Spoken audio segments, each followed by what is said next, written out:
of Senator Wagner's interview. Hope you enjoy! What motivated you to run for governor in 2017? There were some things I thought were very important that I've been working on as a legislator for a long time, that I felt I could be more effective as governor. Some hard facts to tell. Remember what I said about integrity, and I'm not suggesting any other candidates aren't. They are, but they choose not to talk about, for whatever reason, the hard problems. The North Carolina has a fuels tax more than twice what our fuels tax is, okay, and double what Virginia's. I think we're paying about 17, they're paying about 35, 36 cents a gallon. But when you go to gasbuddy.com, you'll find out that the citizen's only paying a nickel more a gallon down in North Carolina. Why? Because retailers will charge what they can get away with. They're not going to have a big price disparity between Virginia and North Carolina. We have some serious transportation problems throughout the state, and transportation is a key core function of state government. We're the only ones that provide the roads. You can see what happens with Elizabeth River crossings when we decide we're not going to be the ones to fund it, okay? We end up with a disaster, okay? That's solely because we shook our responsibility to pay for our own roads, that we have to turn to cute little tricks like that to get projects done, and we end up suffering for it in the long run.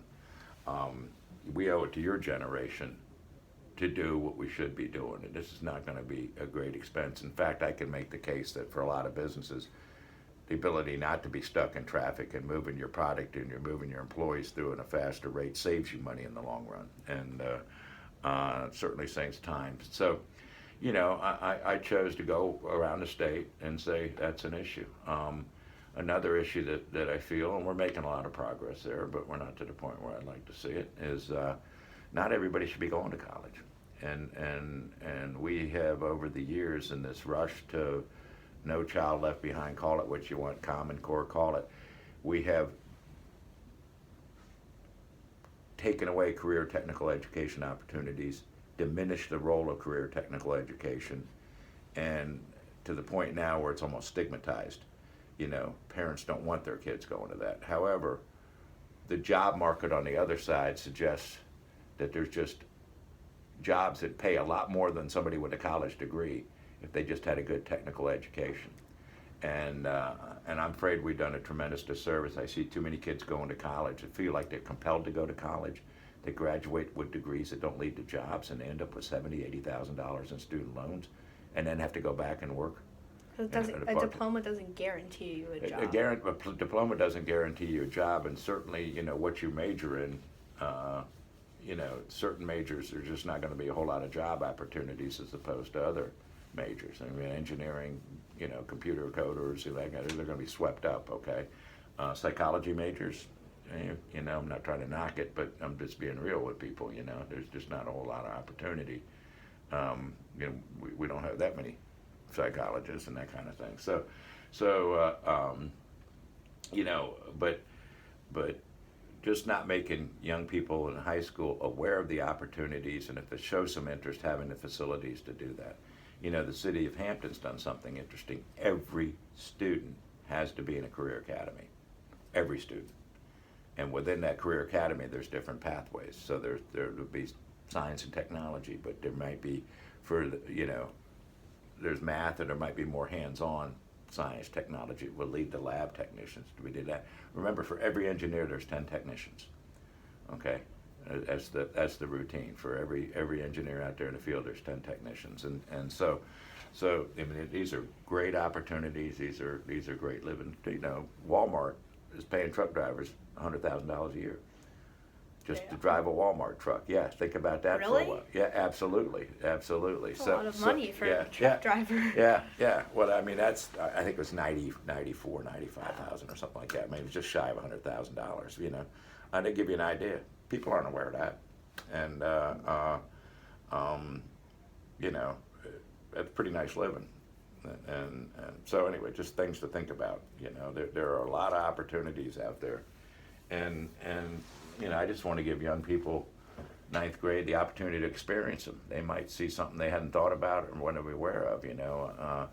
Drew, a lot of us from more affluent areas have the opportunity to experience a lot more things. Our parents take us on trips, our parents might do this, right, take us to museums. There's a lot of kids that don't have that. It might be single parent families, busted families.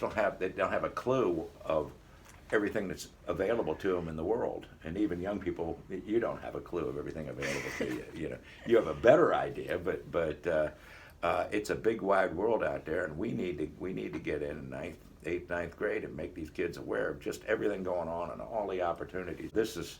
This job doesn't pay anything hardly, but it's still fun. To serve the people. I do it to serve the people, but I do it because it's fun also. I enjoy it, and I get a certain sense of accomplishment knowing I helped somebody. And of course, we tend to focus on what we do here in passing bills and doing laws and things like that. That's maybe a third of the job. A big part of the job is constituent services. Things like getting letters from families saying, "I want my son to be a page," all kinds of people with insurance problems, with all these problems that come see you. Where are they going to turn?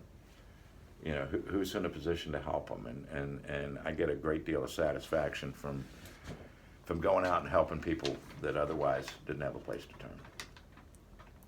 Well, thank you so much, Senator Wagner, for speaking. Drew, as always, buddy, as always, take care, man. Thank you so much. Okay, all right.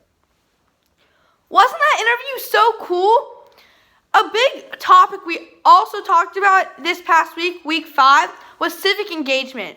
And a great way to engage in your community, especially in as a citizen, is to reach out to a local or state legislator. I'm sure Senator Wagner would really like a nice letter from a student who's interested in politics or just their community. Guess what? This week we have another special guest interview.